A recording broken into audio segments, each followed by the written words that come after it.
years na din na hindi ako nakapag-vlog. Mahirap talaga mag-isip ng content. Oh my gosh, 3 years ago. So, ito yung mga guys binili ko sa TikTok. Pang ano to, travel. Ito yung dadaling kong sunscreen.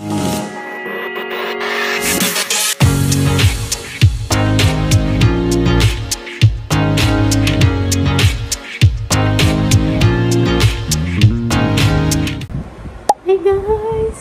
Oh my gosh. Nakakapanibago. It's been years na din na hindi ako nakapag-vlog. Dahil for some reason, na busy. Kasi nagka-work na ako that time. And mahirap talaga mag-isip ng content.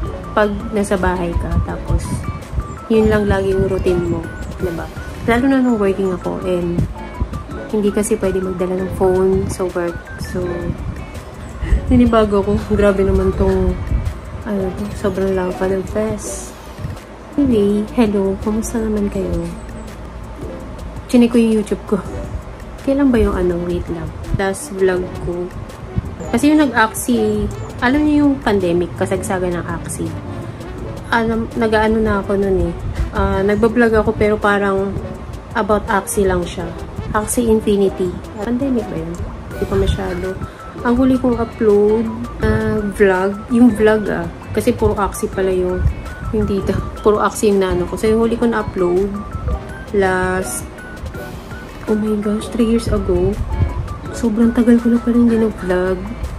Yun, kaya inalis na ni YouTube yung ko. Monetization, sayang. May natira pa akong dun eh. May $30 ako dun sa Google AdSense ko, pero hindi ko na hindi ko na na-withdraw kasi kailangan mo $100 pataas. I'm not sure kung ganun pa rin hanggang ngayon. So, yung pag-aaralan ko uli yun. Nakakapanibago. Tsaka, grabe lang po ng face ko. Oo nga pala guys. Kaya ako nag-vlog. Wala lang, charot.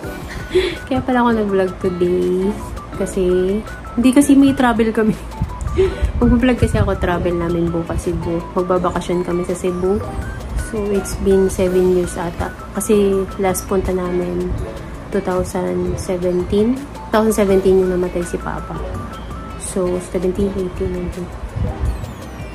19. 8 years na pala.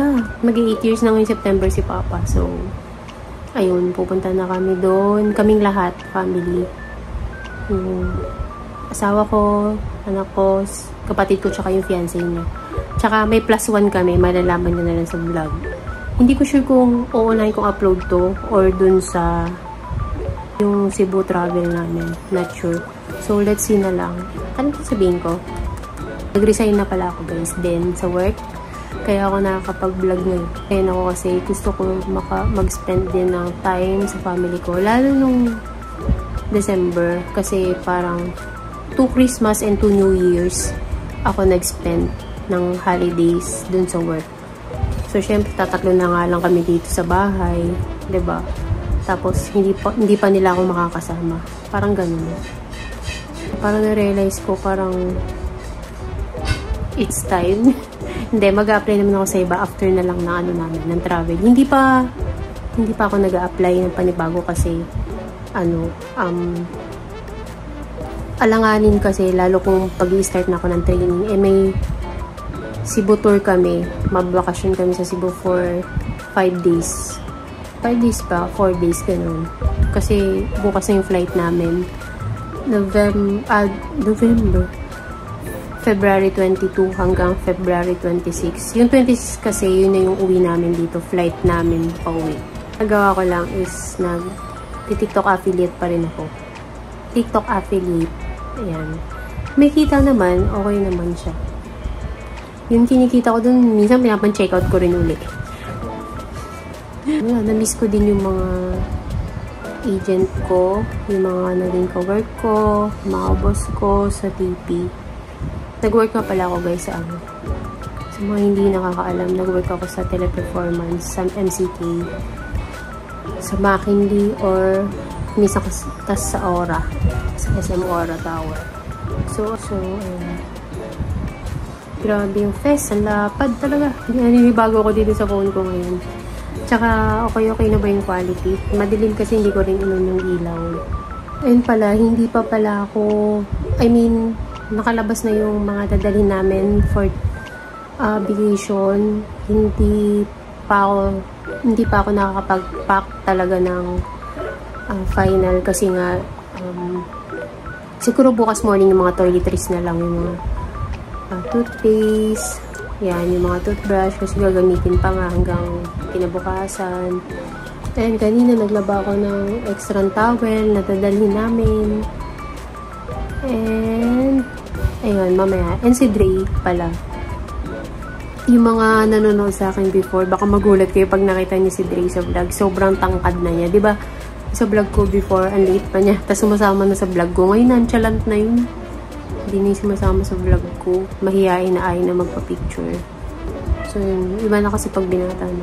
Pero si Dre pala, nasa practice ng cheering nila. May cheer dance, activity on Wednesday, pagbalik namin. So, hindi ko na dapat muna siya papapasukin. Next Wednesday. Dapat Monday talaga yung cheering nila. Nasa Cebu kami. So, kinausap ko yung advisor niya and ayun, napaka-considerate naman. Minove niya, pero yung kaya niyang i-move hanggang hanggang Wednesday. So, buti na lang uwi namin 25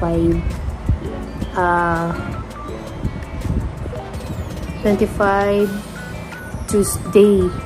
Pero ang flight kasi namin, tatawid na ng 26. So, bala ko, hindi ko na papasukin ng February 26 si Dre. Kasi nga para makapagpahinga. Kasi ang uwi namin noon, abutin na kayo mga 2 AM na. Nabago yung flight namin guys, yung pauwi Hindi pa nga kami nakakaalis na bago na. Ayun. Well, siguro okay na din yun. Baka kasi may problema sa aircraft. Kaya siguro in-adjust nila yung mga uwi. Pero okay na din. Isang oras lang naman yung adjustment. So, okay na din. Yun nga pala, about sa tour namin sa Cebu. Nag-book kami last year pa.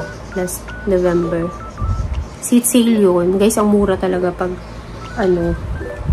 pagka maaga kayo nag-book. So, kaming tatlo, balikan na. Round trip na yun. Binera lang namin nasa 6.2 lang. Balikan na yun. And then, nag-avail kami ng city tour. Sa day 3 and 4. Kasi day 2, ipakay talaga namin doon na pupunta kami sa mga tita ko. Yun nga, dadalawin din namin si Papa sa sementeryo. Kasi hindi kami nakakadalaw kasi sobrang layo. Doon kasi nakalibing si Papa. So, nakadalaw na namin siya sa wakas. And, ang hirap kasi guys umuwi ng Cebu. Lalo pag kapos ka rin sa budget. Later na ako mag-aayos ng Manunod lang muna ako. Ayun lang, ganito lang yung buhay ko. Kain, tulog, nood, tas medyo kilos-kilos lang din sa bahay, ganun, housewife. Hindi pa ako naliligo eh.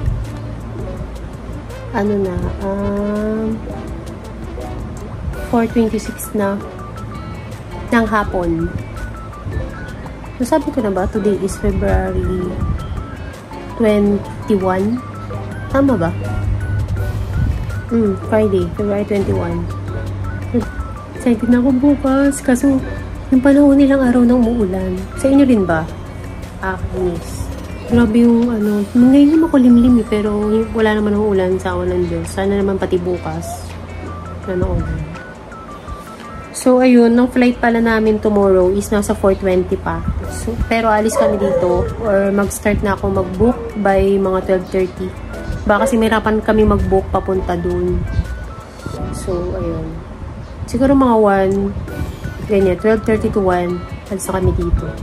So, ayun guys, maghahanda lang ako ng yung ibang mga dadalhin namin na toiletries. Toiletries. May inagdana pala ako dito. Ito dito. Ito yung sa mga toiletries namin. Dun sa mga diba, lifting, ganun. Dito sa ko. May piniprepare akong ito ko na sa lamesa. Ito. Ayan. May ganun ko yung maliliit. Ito. Tapos, wait lang. So, ito yung mga, guys, binili ko sa TikTok. Pang ano to, travel. Ayan, pang travel. Kasi ito yung mga charger. Dito sa, hindi ko alam kung kakasya dito yung sa chargers namin. Dito ko na ilalagay. I-roll ko na lang. And ito. Ito naman is ilalagay ko dun sa toiletry bag namin. So, ayan. Kasi si Dre may maintenance kasi sa hair yun. Kasi yung hair niya is natural na curly. So, parang may mousse siyang ginagamit. And kailangan niya daw ng ganun sa travel namin. Kasi nga parang hanggang 5 days yung travel namin. So, matagal doon. So, ayun. Siguro dito ko na ilalagay yun or dito. And may isa pa siyang maintenance sa buhok yung sa Bremod. Yun, parang mask, hair treatment, gano'n. Yun na rin yung ginagamit ko minsan. Pero, may sarili pa rin akong conditioner. So, hindi ko pa alam kung nilalagay ko iba dito. Kasi may lagay naman ako mga alcohol eh. Tapos, yung shampoo namin, ano naman, nagdala ko ng sachet. Ayan. Siguro kung ano lang pwede. And yung sunscreen, meron naman akong sunscreen din. Ang dadaling kong, ito medyo magulo. Pasensya na.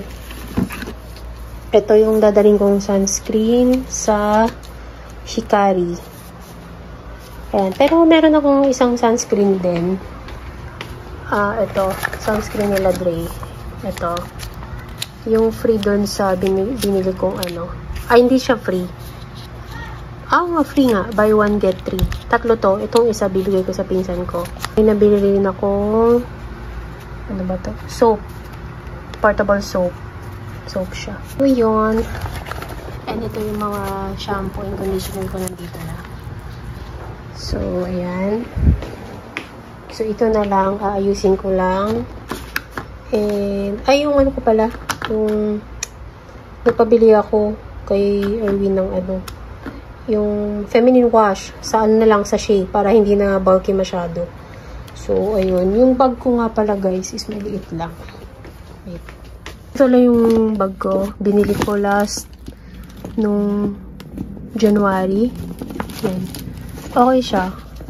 Ito na lang binili ko instead of backpack kasi magagamit din naman namin pag travel. Katulad niyan, hand carry lang pala kami guys lahat. So, ito yung sa akin. Yung kay Dre, yung backpack na lang niya sa school. And then kay Erwin, yung sa I Love Taguig na bag. Ito yung bag niya. I love Taguig. Sabi ko kasi yun na lang yung gamitin. Kasi yung isang bag na nilaban ko doon, naalala ko pala. Yung Jansport na pink. Naalala ko ano pala yun. Sira yung zipper. So, pag nilalagyan siya ng, pag mabigat na siya, bumubuka yung zipper. Ayaw na maniwala. Pinalabad din niya sa akin yung ano. Pinalabad din niya sa akin yung bag. Bigay na lang at least tested ko na yun kasi yun dinala ko na nag-team building kami sa Bataan. Ayun, kahit mabigat, kayang-kaya nun. Matibay. So, ayan, ayusin ko lang to. PRD, ang dami. So, hindi na siguro kung magaganto. Nilaban ko pa to. Ano ko. Dito ko na lang siguro lalagay lahat. Ayan, malaki naman to eh. So, dyan na lang para isang kuha na lang. So, itong pouch na to, hindi ko na rin to dadalhin. Hindi ako magdadala nito, ito na lang. Bigay ng sister ko. Tapos, extra alcohol. Magdadala rin pala ako ng birth certificate ni Dre, tsaka school ID niya. Kasi, wala pa siyang, ano ba to? Wala pa siyang valid ID. So, ito, buti na lang, kailangan din sa school kasi nga magsi-senior high na siya. Kailangan ng PSA birth certificate. Kasi yung birth certificate na nandyan sa amin is NSO. Ang kailangan na daw ngayon is yung PSA. Ayun. So, napa-order kami. Kaya, ayan. And, naka-photocopy na rin. May photocopy na rin to. Yun na rin dadalhin ko. Photocopy. And then, pinicturean ko naman yung original. Tapos, dadala rin ako kami ng school ID ni Dre. So, ayun. Wait lang, guys. Ayan, magulo. Ayusin ko lang. May in-avail pala kami guys ng waterproof na bag. Ganyan siya pag naka-roll na or nakatupi. Tas ganito siya kalaki. Ayan. Parang may ziplock siya dito. Ayan. Secure naman. Hindi mababasa yung gamit dyan. Bali dito namin ilalagay yung mga phone, pera, ganun. Pagka magtutour na kami sa Mualboal. Puro dagat kasi yung day 3 namin. So, ayan. Buong araw sa dagat kami. So, good luck. Mangingitim talaga. So, ayan. Para in case lang, diba? Yan.